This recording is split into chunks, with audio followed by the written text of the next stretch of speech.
Hello बच्चों, स्वागत है आपका विक बूस्टर चैनल पे। और आज हम सभी पढ़ने वाले हैं क्लास 10th के केमिस्ट्री बुक का चैप्टर 1 जो कि है केमिकल रिएक्शंस एंड इक्वेशंस। और आज इस चैप्टर को पढ़ने के बाद इस चैप्टर से रिलेटेड जो भी प्रॉब्लम्स है, जो भी चीज़ें हैं, वो आपका पूरा क्लियर हो जाएगा। पूरा कॉन्सेप्ट क्लियर करेंगे हम लोग, लाइन बाय लाइन एनसीईआरटी को रीड करेंगे। ठीक है, चलिए चैप्टर को शुरू करते हैं। लिखा है केमिकल रिएक्शंस एंड इक्वेशन। देखिए, केमिकल रिएक्शन मीन्स क्या होता है ये समझिए। यहाँ पे क्या होता है ना कि दो या दो से ज़्यादा मटेरियल्स जो होते हैं वो आपस में कंबाइन होते हैं और कुछ नए मटेरियल का फॉर्मेशन करते हैं जिनका प्रॉपर्टी बिल्कुल इन सभी से अलग होता है।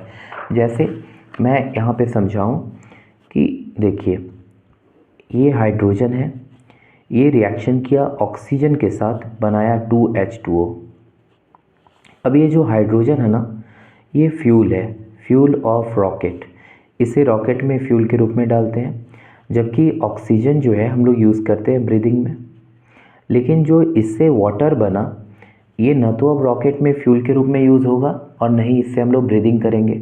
तो आप देख रहे हैं कि इन दोनों का प्रॉपर्टी डिफरेंट था, लेकिन ये दोनों केमिकली कंबाइन होकर के एक ऐसा प्रोडक्ट बनाया जिसका प्रॉपर्टी इन दोनों में से किसी से मैच नहीं करता। ठीक है, H2O न तो अब फ्यूल ऑफ रॉकेट है और न ही H2O को हम लोग ब्रीदिंग में यूज़ करते हैं। ठीक है, ये एक अलग चीज़ बन गया, इसी को हम लोग कहते हैं केमिकल रिएक्शन। और ये जो हमने सिंबल यूज़ किया है, दो पार्ट किया है, LHS RHS, इसी को हम लोग क्या बोलते हैं, इक्वेशन। इक्वेशन का दो पार्ट होता है, वो पता है, आप सभी जान रहे हैं। ओके, चलिए अब हम लोग शुरू करते हैं कि consider the following situation of daily life and think what happens when milk is left at room temperature during summers. अगर आप मिल्क को समर में छोड़ देते हैं रूम टेम्परेचर पे, जिसे हम लोग 25 डिग्री सेल्सियस कॉमनली मानते हैं, तो इस टेम्परेचर पे अगर हम इन चीज़ों को रखें, दूध को रखें, तो वो फट जाएगा। ठीक है, और वो केमिकली चेंज हो जाएगा वापस, आप उसे उस फॉर्म में नहीं ला सकते हैं, पहले वाले फॉर्म में। An iron tawa pan nail is left expose to humid atmosphere. अगर आपने कोई आयरन का चीज़ को छोड़ रखा है ह्यूमिडिटी में, तो आप जानते हैं कि उसमें रस्टिंग हो जाता है, कोरोजन हो जाता है, जंग लग जाता है। और जंग लगना एक केमिकल रिएक्शन है, एक केमिकल चेंज है, उसे आप फिर पहले ऐसा नहीं कर सकते। Grapes get fermented. अगर ग्रेप्स का फर्मेंटेशन हो जाता है, ठीक है, ग्रेप्स का फर्मेंटेशन हो गया, फिर वापस उसे ग्रेप्स में हम नहीं चेंज कर सकते हैं। Food is cooked. अगर खाना पक गया है, फिर उसको हम पहले ऐसा नहीं कर सकते।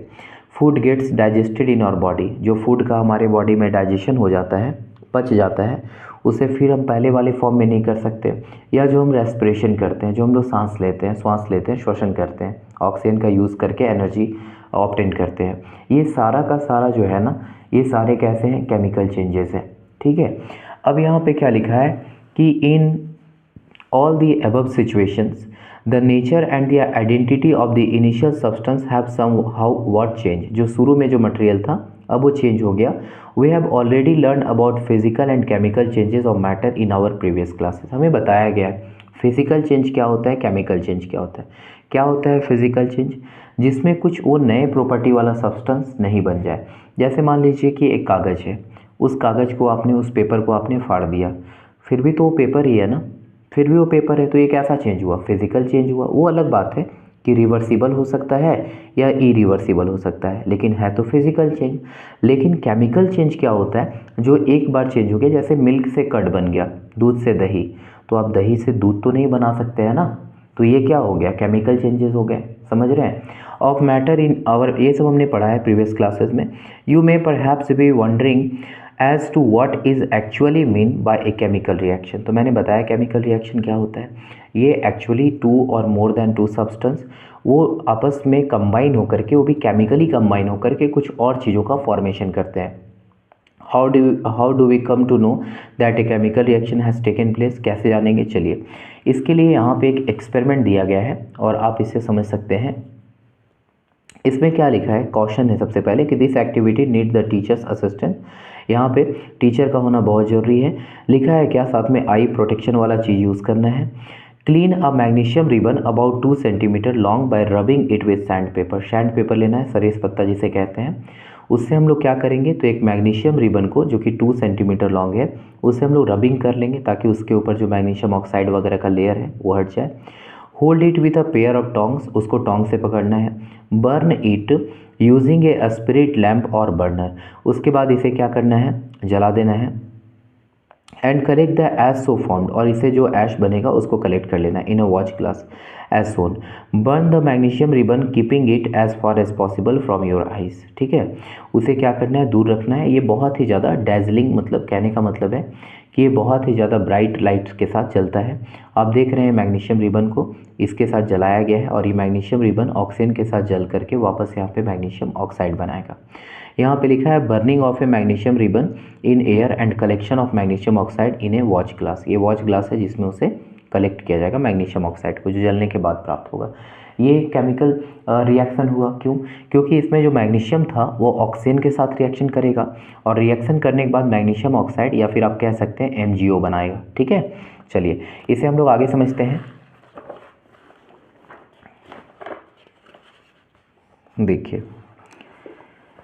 लिखा है you must have observed that magnesium ribbon burns with a dazzling white flame. ये पूरा वाइट फ्लेम के साथ जलता है ना, and changes into a white powder, ये वाइट पाउडर में चेंज हो जाता है। This powder is magnesium oxide, actually ये पाउडर है क्या, magnesium oxide. It is form due to the reaction between magnesium and oxygen present in the air. ये क्या हुआ, ये रिएक्शन हुआ मैग्नीशियम और ऑक्सीजन के बीच में। अगर मैं वो रिएक्शन समझाऊँ तो जो मैग्नीशियम है वो ऑक्सीजन के साथ बर्न होता है और बना देता है मैग्नीशियम ऑक्साइड। ये रिएक्शन यहाँ पे होता है, ठीक है। अब क्या लिखा है, फिर से यहाँ पे एक रिएक्शन लिया है कि take a few zinc granules, कुछ जिंक का दाना लेना है इन ए कॉनिकल फ्लास्क और ए टेस्ट ट्यूब। फिर लिखा है ऐड डाइल्यूट हाइड्रोक्लोरिक एसिड, उसमें HCl या फिर सल्फ्यूरिक एसिड H2SO4 को डालना है।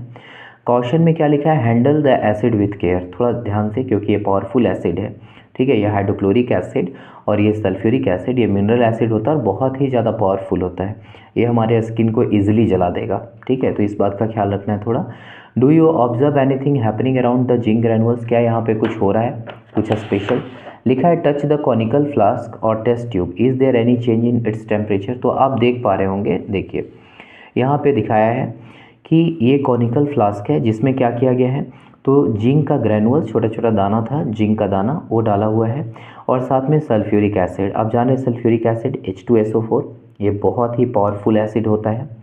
अब ये जब दोनों रिएक्शन किए तो यहाँ पे हाइड्रोजन गैस इवॉल्व हुआ, ठीक है, हाइड्रोजन गैस इवॉल्व हुआ जिसके कारण ये जो कंटेनर है वो हीट हो गया, गर्म हो गया। दूसरी बात यहाँ पे क्या है कि ये जो रिएक्शन हुआ इसमें क्या होता है, सॉल्ट और हाइड्रोजन गैस का फॉर्मेशन होता है। उस चीज़ को आपने देखा, हाइड्रोजन गैस रिलीज़ हुआ, ये हाइड्रोजन गैस यहाँ निकला जिसके कारण ये जो है सो हीट हो जाता है। चलिए अब यहाँ लिखा है from the above three activities we can say that any of the following observation help us to determine whether a chemical reaction has taken place। देखिए केमिकल रिएक्शन में क्या क्या हो सकता है समझिए। चेंज इन स्टेट, स्टेट में changing हो सकता है। जैसे आप देखेंगे कि हाइड्रोजन जो होता है वो भी गैसियस फॉर्म में है, ऑक्सीजन जो है वो भी गैसियस फॉर्म में है, लेकिन ये जब रिएक्शन करके वाटर बनाते हैं तो ये लिक्विड फॉर्म में बन रहा है, मतलब स्टेट में चेंजिंग हुआ। मतलब हो सकता है कि आफ्टर रिएक्शन के बाद वहाँ पे वो उसका स्टेट चेंज कर जाए। जैसे मैंने बताया कि हाइड्रोजन भी गैस होता है, ऑक्सीजन भी गैस होता है, जब लेकिन रिएक्शन कर लेता है तो बनता है वाटर H2O, और H2O क्या होता है, लिक्विड होता है। चेंज इन कलर, कलर में चेंजिंग हो सकता है। आप देख सकते हैं इस चीज़ को कि जैसे लाइम है, चूना है और उसको आप टर्मेरिक के साथ मिला दिए, हल्दी के साथ, तो आप देखेंगे कि वो रेड कलर का हो जाता है। आप सोचिए टर्मेरिक तो येलो कलर का होता है, लाइम जो होता है चूना वो तो वाइट कलर का होता है, लेकिन जब दोनों रिएक्शन किया तो कैसा कलर दे दिया था, वो रेड दे दिया था। Evolution of A gas, gas का इवोल्यूशन होता है, गैस रिलीज होता है। जैसे अभी आपने देखा कि यहाँ पे जिंक ग्रैनुअल और सल्फ्यूरिक एसिड रिएक्शन किया तो हाइड्रोजन गैस इवॉल्व हुआ था, ठीक है।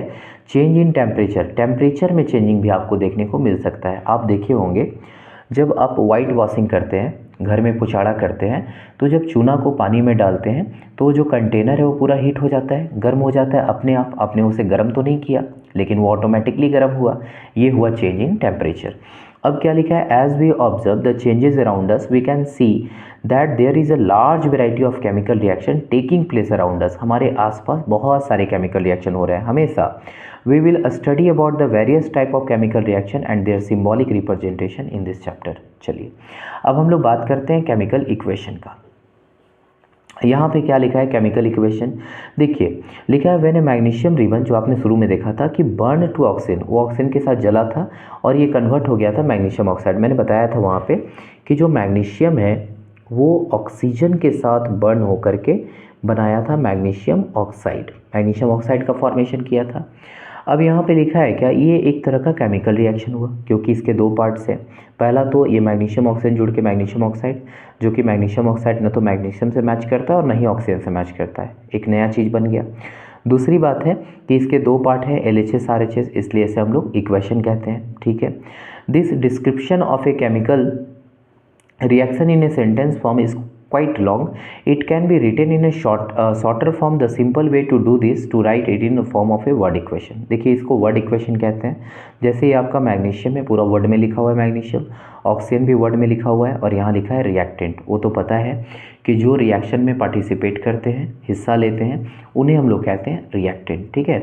और आफ्टर रिएक्शन जो बनता है उसे हम लोग क्या कहते हैं, प्रोडक्ट। आफ्टर रिएक्शन जो बनता है उसे हम लोग प्रोडक्ट कहते हैं, ठीक है। और मैग्नीशियम ऑक्साइड क्या है, प्रोडक्ट है, okay. The substance that undergo chemical change in the reaction, लिखा है यहाँ पे कि magnesium and oxygen are the reactant, जो रिएक्शन में पार्टिसिपेट कर रहे हैं वो रिएक्टेंट होंगे। और the new substance magnesium oxide, और जो नया सब्सटेंस बना उसे हम लोग क्या कहते हैं, प्रोडक्ट कहते हैं, ठीक है। यहाँ क्लियर है। A word equation shows change of reactant to product through an arrow place between them. अब इसके बीच में हम लोग क्या करते हैं, एरो देते हैं। रिएक्टेंट से प्रोडक्ट की ओर जाते हैं तो हम लोग बीच में एरो देते हैं, ठीक है। इसमें जो ये साइड दिख रहा है इसे LHS कहते हैं, लेफ्ट हैंड साइड। और अगर दो अलग अलग मटेरियल है तो उनके बीच में हम लोग प्लस साइन यूज़ करते हैं। और जो राइट साइड में लिखा हुआ है आपका क्या है, प्रोडक्ट है। और इधर भी प्रोडक्ट एक से ज़्यादा बनता है, मोर देन वन, तो यहाँ भी प्लस देते, ठीक है। समझ गए यहाँ तक, ओके।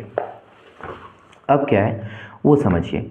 इसमें लिखा है राइटिंग ए केमिकल इक्वेशन, एक केमिकल इक्वेशन को लिखा कैसे जाता है, ठीक है।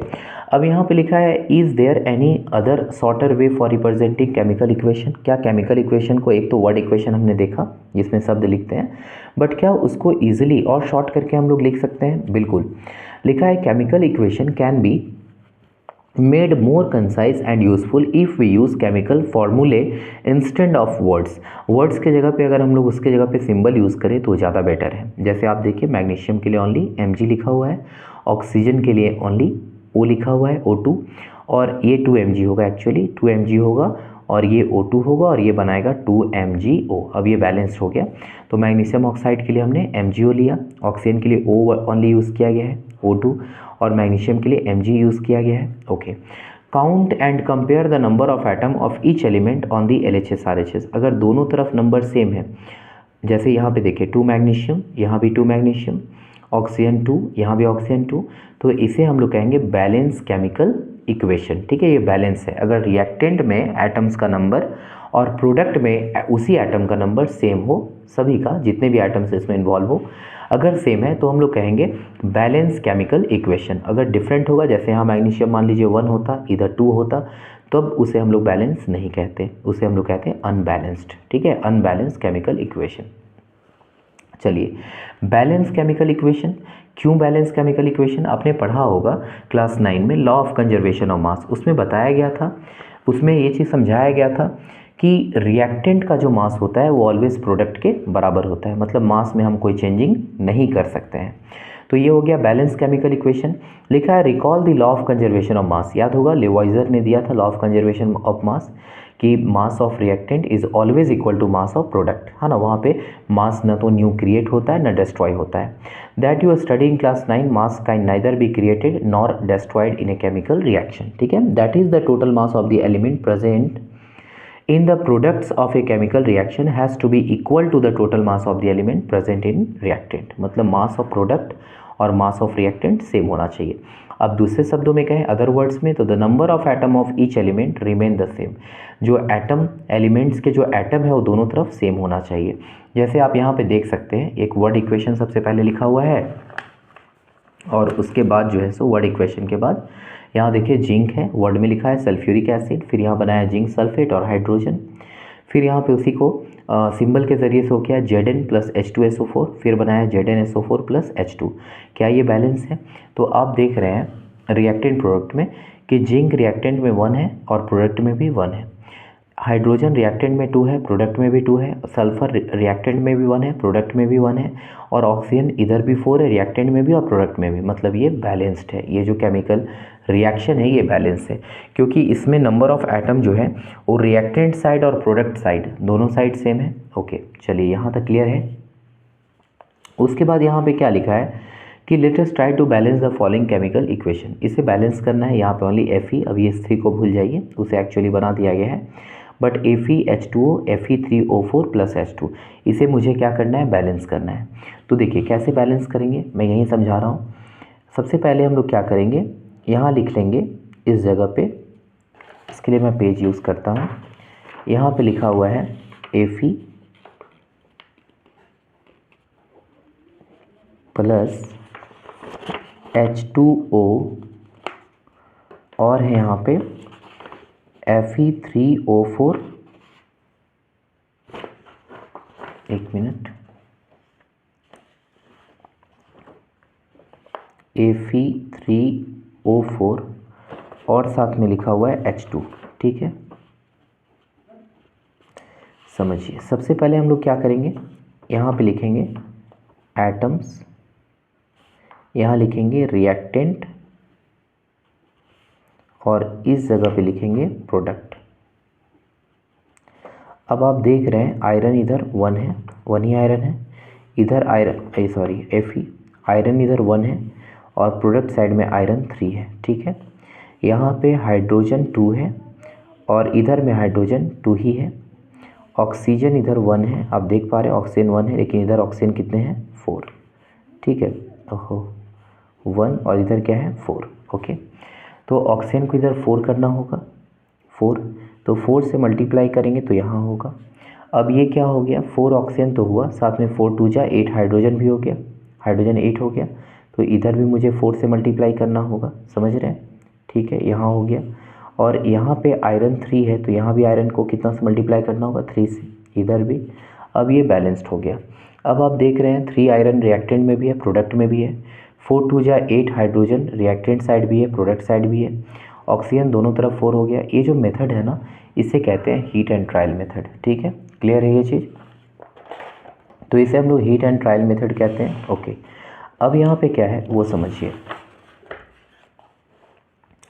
इसमें लिखा है, यहाँ पे उसी तरह सेपरेट किया है, एलिमेंट का नाम लिखा है, एटम्स का, डिफरेंट एटम का, number of atoms in reactant and number of atom in product RHS। उसके बाद ये 3 था तो इसे भी 3 से मल्टीप्लाई किए, ये 4 था इसे भी 4 से मल्टीप्लाई किए, लेकिन ये फिर 8 हो गया था तो इसे 4 से मल्टीप्लाई किया और इसे भी 4 से मल्टीप्लाई किए। अब दोनों तरफ इक्वल हो गया था।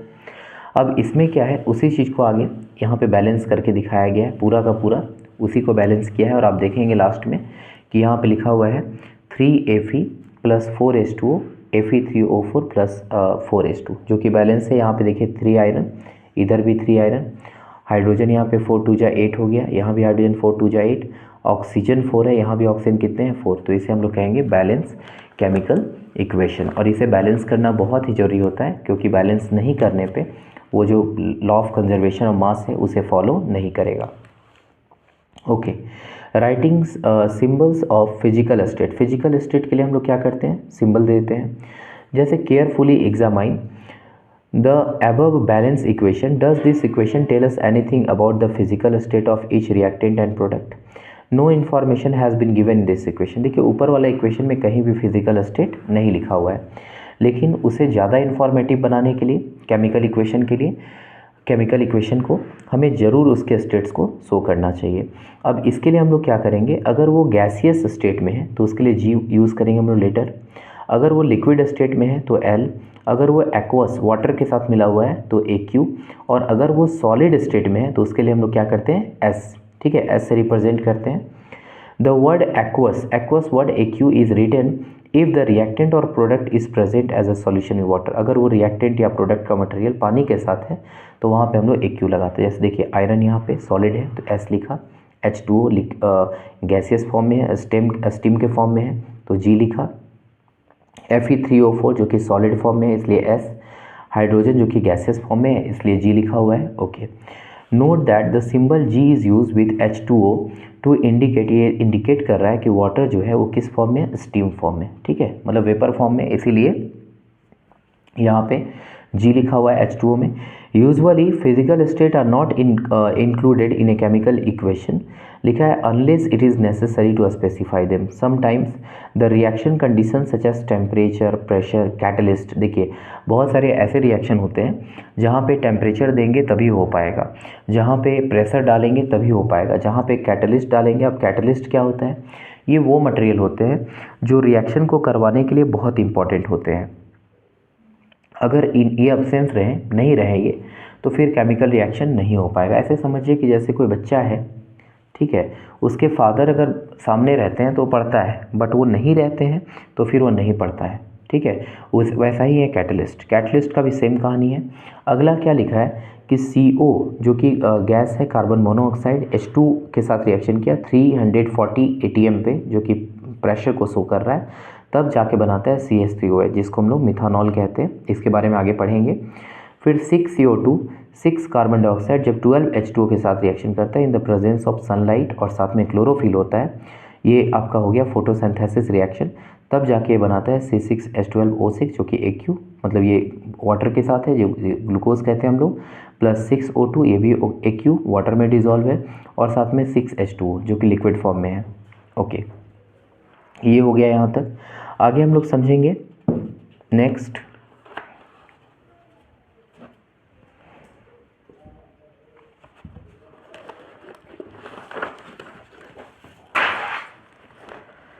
देखिए यहाँ पे क्या है, टाइप्स ऑफ, इसमें क्वेश्चन भी है जिसको हम लोग बाद में करेंगे। सबसे पहले आप समझते हैं, आगे बढ़ते हैं, types of chemical reaction. Chemical reaction का टाइप्स क्या है, तो लिखा है वी हैव लर्न, हमने सीखा है इन class 9 that during a chemical reaction atoms of one element do not change into those of another element. अब ऐसा नहीं होता कि रिएक्शन में जो हाइड्रोजन है उसका एटम ऑक्सीजन बन जाएगा, ऑक्सीजन वाला कार्बन बन जाएगा, ऐसा नहीं होता। एटम्स मतलब चेंज नहीं होते, बस हाँ वो कंबाइन होकर के अलग अलग चीज़ों का फॉर्मेशन करते हैं, न्यू प्रॉपर्टी वाले सब्सटेंस का फॉर्मेशन करते हैं। Nor do atoms disappear from the mixture or appear from elsewhere. Actually chemical reaction involve the breaking and making of bond. इनके बीच में क्या होता है, सब्सटेंस के बीच में बॉन्ड बन रहा होता है या टूट रहा होता है। Between atoms to produce new substance, you will study about type of bond form between in atoms in chapter 3 and 4। वहाँ पे हम लोग पढ़ेंगे कि कौन कौन से बॉन्ड बनते हैं, आयनिक बॉन्ड बनते हैं या कोवैलेंट बॉन्ड बनते हैं, वो लोग हम लोग आगे डिस्कस करेंगे। अभी हम लोग पढ़ते हैं टाइप्स ऑफ केमिकल रिएक्शन, जिसमें पहला टाइप है कॉम्बिनेशन रिएक्शन। नाम से ही क्लियर है, कॉम्बिनेशन रिएक्शन मतलब क्या होता है, जुड़ेगा। यहाँ पे जो डिफरेंट एटम्स होंगे वो आपस में क्या हो जाएंगे, जुड़ेंगे और नए चीज़ का फॉर्मेशन करेंगे। यहाँ पे देखिए कॉम्बिनेशन रिएक्शन में क्या होता है, इसे अगर डिफाइन करें तो ये बोला जाता है कि a reaction in which 2 or more then 2 reactant form a single product, ये सिंगल प्रोडक्ट बनाते हैं। जैसे आप यहाँ पे देख रहे हैं कि कैल्शियम ऑक्साइड है, जिसे हम लोग क्विक लाइम कहते हैं, ठीक है। जब ये रिएक्शन किया H2O के साथ जो कि लिक्विड फॉर्म में है, तो ये बना दिया CaOH2 AQ, मतलब ये वाटर में है, वाटर के साथ है, इसे हम लोग कहते हैं स्लैग लाइम। तो आप देख रहे हैं कि रिएक्टेंट 1 और ये 2 हो गया, लेकिन प्रोडक्ट कितना बना, 1 ही बना, ठीक है। प्रोडक्ट कितने बने, 1। तो रिएक्टेंट यहाँ पे 2 और मोर देन 2 हो सकता है, लेकिन प्रोडक्ट जो होगा वो ऑलवेज 1 बनेगा, इसीलिए इसे हम लोग क्या कहते हैं, कॉम्बिनेशन रिएक्शन, ठीक है, कॉम्बिनेशन रिएक्शन कहते हैं। In this reaction calcium oxide and water combine to form a single product, वो सिंगल प्रोडक्ट बनाए और उस प्रोडक्ट का नाम क्या था, कैल्शियम हाइड्रोक्साइड, ठीक है। मतलब ये चूना है, पानी में मिला दिए तो ये चूना पानी बन गया, कैल्शियम हाइड्रोक्साइड। लिखा है such a reaction in which a single product is form from 2 or more reactant is known as combination reaction. मतलब ऐसा रिएक्शन जिसमें सिंगल प्रोडक्ट आपस में कनेक्ट होकर के 2 और मोर देन 2 रिएक्टेंट आपस में कनेक्ट होकर के एक सिंगल प्रोडक्ट बनाता है, तो उसे हम लोग कहते हैं कॉम्बिनेशन रिएक्शन। ओके, चलिए आगे हम लोग समझते हैं। यहाँ पे नेक्स्ट यहाँ पे टॉपिक है हमारा, नेक्स्ट यहाँ पे टॉपिक है कि a solution of slag lime produce by the reaction is use for white washing. इसे हम लोग वाइट वॉशिंग वॉल का करने में यूज़ करते हैं। Calcium hydroxide reacts slowly with the carbon dioxide, ये कार्बन डाइऑक्साइड के साथ रिएक्शन करता है एयर में, to form a thin layer of calcium carbonate on the wall. Calcium carbonate is form after 2 और 3 days of white washing and gives a shiny finish to the wall. आप देखते होंगे कि दीवार में वाइट वॉशिंग करने पे, पुछाड़ा करने पर तुरंत चमक नहीं आता, तुरंत से चमकता नहीं है, उसके लिए थोड़ा वेट करना होता है 1-2 दिन, उसके बाद उसमें चमक आता है। रीज़न क्या है? तो ये जो कैल्शियम हाइड्रोक्साइड होता है वो पूरा वाइट नहीं होता, जब ये हमारे एटमॉस्फेयर के CO2 के साथ रिएक्शन करता है तब जा कर के बनाता है CaCO3। इसके कारण जो है ना पूरा दीवार में लाइटनिंग आ जाता है कैल्शियम कार्बोनेट के कारण, और साथ में बनाता है H2O। ओके, यहाँ तक क्लियर है? अब यहाँ बहुत सारे इसके एग्जाम्पल हैं। बर्निंग ऑफ कोल, देखिए कोयला जो कि कार्बन होता है सॉलिड फॉर्म में ऑक्सीजन के साथ ऐड हुआ, CO2 बनाया, ये भी combination reaction, more than two और मोर देन टू रिएक्टेड और बना रहा है सिंगल प्रोडक्ट। यहाँ हाइड्रोजन ऑक्सीजन के साथ रिएक्शन करके H2O बनाया, ये भी कॉम्बिनेशन रिएक्शन का एग्जाम्पल है। इसके अलावा आप देखेंगे नेचुरल गैस जो कि मीथेन होता है, तो वो ऑक्सीजन के साथ बर्न हो रहा है और यहाँ बना रहा है CO2 और 2H2O। ये एक एक्सोथर्मिक का रिएक्शन का एग्जाम्पल है। इसे हम लोग इस कैटेगरी में नहीं डालेंगे कॉम्बिनेशन में, बट ये एक्सोथर्मिक समझाने के लिए यहाँ पे दिया हुआ है। एक्सोथर्मिक रिएक्शन आपको पता होगा, वैसे रिएक्शन जहाँ से हीट निकलते हैं। यहाँ पे लिखा है कि we also observe that a large amount of heat is evolved. This makes the reaction mixture warm. Reaction in which heat is released along with the formation of product are called exothermic chemical reaction. exothermic chemical reaction का मतलब होता है वैसे reaction जहाँ से क्या होता है, लार्ज क्वांटिटी में हीट निकलता है। जैसे मैंने बताया ना कि चूना है, चूना को आपने पानी में डाला, तो जैसे ही आप चूना को पानी में डालते हैं वो जो कंटेनर होता है ना वो हीट हो जाता है, गर्म हो जाता है, मीन्स उसमें से ऑटोमेटिकली हीट रिलीज़ हुआ है, निकला है। आपने तो हीट नहीं दिया था, वो तो खुद ब खुद निकला। तो ऐसे रिएक्शंस को आप क्या बोलोगे? एक्सोथर्मिक रिएक्शन कहोगे। ठीक है, यहाँ भी वही चीज़ दिखलाने का प्रयास किया, इसमें भी हीट रिलीज होगा। उसके बाद यहाँ पे क्या लिखा है? We all know that we need energy to stay alive. हमें जिंदा रहना है तो एनर्जी चाहिए। We get this energy from the food we eat. जो भोजन हम लोग खाते हैं उसी से एनर्जी मिलता है। ड्यूरिंग डाइजेशन, जब डाइजेशन होता है, food is broken down into simpler substance. Food टूटता है। For example rice, potatoes and bread contain carbohydrates. इसमें क्या पाया जाता है? Carbohydrate. These carbohydrates are broken down to form glucose. ये टूट करके क्या बनाते हैं? ग्लूकोज बनाते हैं।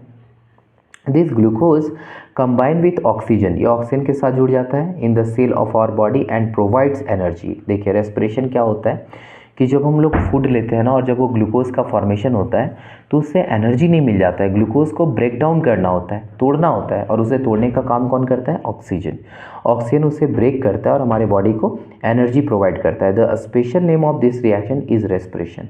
और इस रिएक्शन को हम लोग क्या कहते हैं? रेस्पिरेशन कहते हैं। The process of which you will study in chapter 6। और रेस्पिरेशन के बारे में एक लाइव प्रोसेस चैप्टर है, वहाँ पे हम लोग पढ़ लेंगे।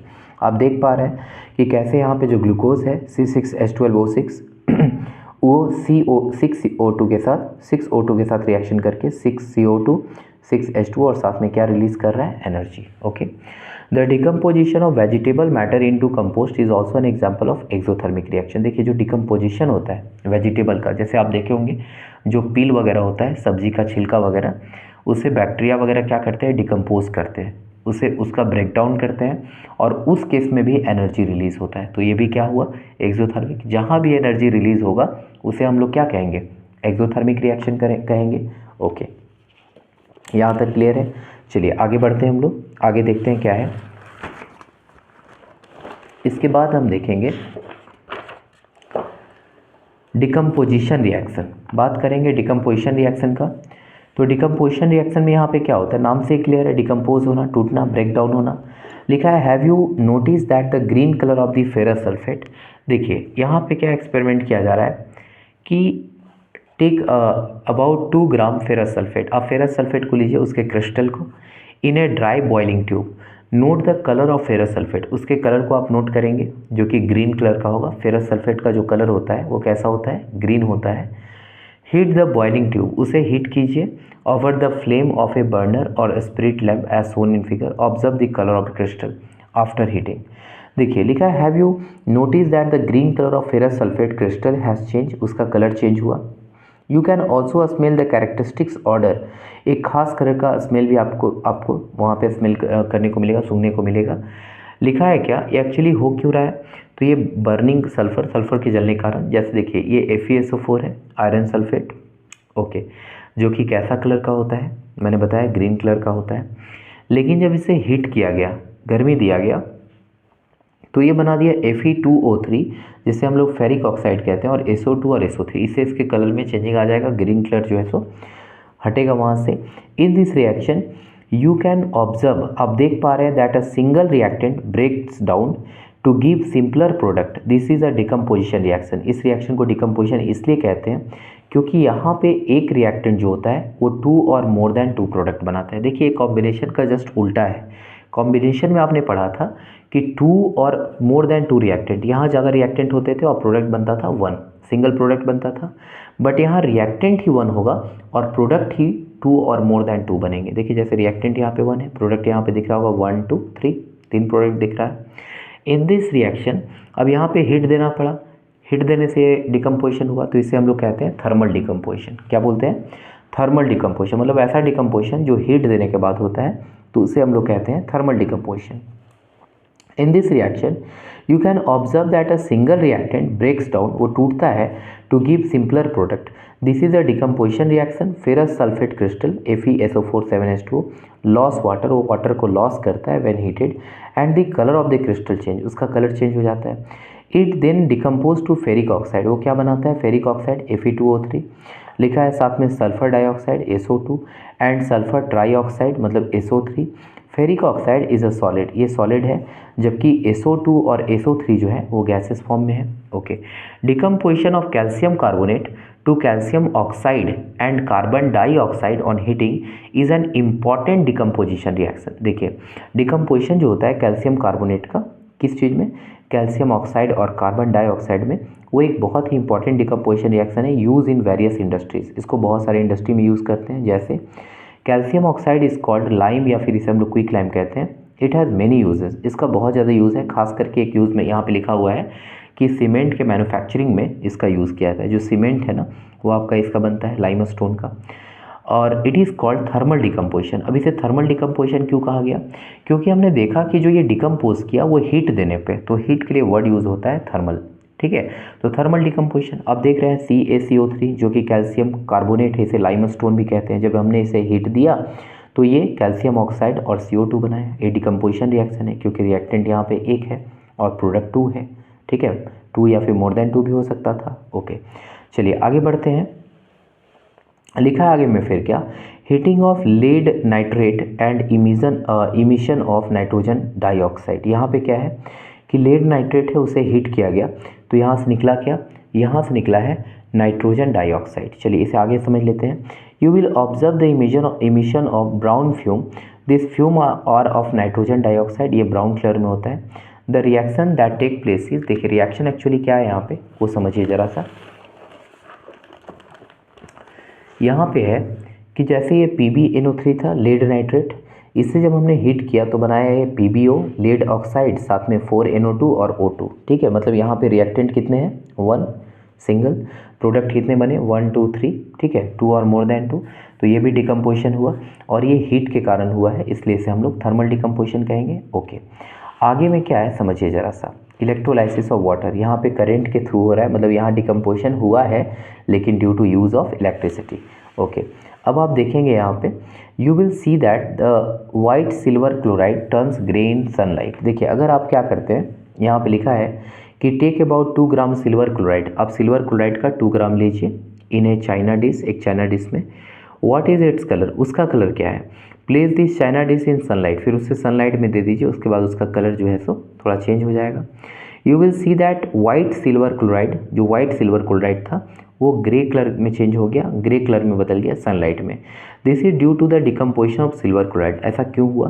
क्योंकि यहाँ पे डिकम्पोजिशन रिएक्शन हुआ सिल्वर क्लोराइड का और वो उसे चेंज कर दिया सिल्वर और क्लोरीन में। जैसे आप देखेंगे 2AgCl जो सिल्वर क्लोराइड है, जब इसे सनलाइट मिला तो ये 2Ag और प्लस Cl2 में चेंज हो गया। ठीक है, इसे हम लोग कहते हैं फोटो डिकम्पोजिशन, इसे कहते हैं फोटो डिकम्पोजिशन, क्योंकि ये जो है ना सनलाइट के कारण हुआ, तो इसलिए हम लोग कहेंगे इसे फोटो डिकम्पोजिशन। ठीक है, ये सनलाइट के कारण हुआ तो इसलिए इसे हम लोग फोटो डिकम्पोजिशन कहेंगे। ओके, तो ये भी डिकम्पोजिशन रिएक्शन है, रिएक्टेंट 1 है और प्रोडक्ट 2 और मोर देन 2 भी हो सकते हैं। यहाँ पे 2 प्रोडक्ट है इसलिए डिकम्पोजिशन रिएक्शन है। ओके, यहाँ तक समझ गए। अब आगे में क्या है? आगे में यहाँ पे दिखाया है कि जो सिल्वर ब्रोमाइड है also behaves in the same way. ये सिल्वर ब्रोमाइड है, 2Ag इसे भी सनलाइट मिला तो 2Ag प्लस आपका Br2 में टूट गया। The above reaction are use in, लिखा है ब्लैक एंड वाइट फोटोग्राफी, उसमें यूज़ करते हैं। What form of energy is causing this decomposition reaction? We have seen that the decomposition reaction require energy either in the form of heat, आप या तो heat दिए जिसे हम लोग थर्मल डिकम्पोजिशन बोले थे, सनलाइट दिए थे जिसको हम लोग फोटो डिकम्पोजिशन कहे थे, या फिर आप इलेक्ट्रिसिटी दे सकते हैं जिसे हम लोग डिकम्पोजिशन ड्यू टू इलेक्ट्रिसिटी कहते हैं। For breaking down the reactant, और इससे रिएक्टेंट टूट जाते हैं। लिखा है reaction in which energy is absorb, और जिस रिएक्शन में एनर्जी को एब्जॉर्ब किया जाता है वैसे रिएक्शन को हम लोग कहते हैं एंडोथर्मिक रिएक्शन। अभी आपने पढ़ा था एक्सोथर्मिक के बारे में कि जिसमें हीट रिलीज होता है, हीट निकलता है, उसे हम लोग कहते हैं एक्सोथर्मिक रिएक्शन, समझ रहे हैं। लेकिन यहाँ पे हीट रिलीज नहीं हो रहा है, हीट को एब्जॉर्ब किया जा रहा है, इसलिए ये क्या कहलाएगा? Endothermic reaction. जहाँ पे हीट को क्या किया जाता है? एब्जॉर्ब कर लिया जाता है, ठीक है, हीट को ले लिया जाता है, तो उस रिएक्शन को हम लोग कहते हैं एंडोथर्मिक रिएक्शन। ओके, बाकी हम लोग डिस्कस करेंगे नेक्स्ट क्लास में। आज जहाँ तक पढ़ा है आप बताइएगा कि इसमें अगर इस पॉइंट यहाँ तक में अगर किसी भी पॉइंट में कोई दिक्कत हुआ हो तो बिल्कुल अपनी बातों को रखिएगा। Thank you.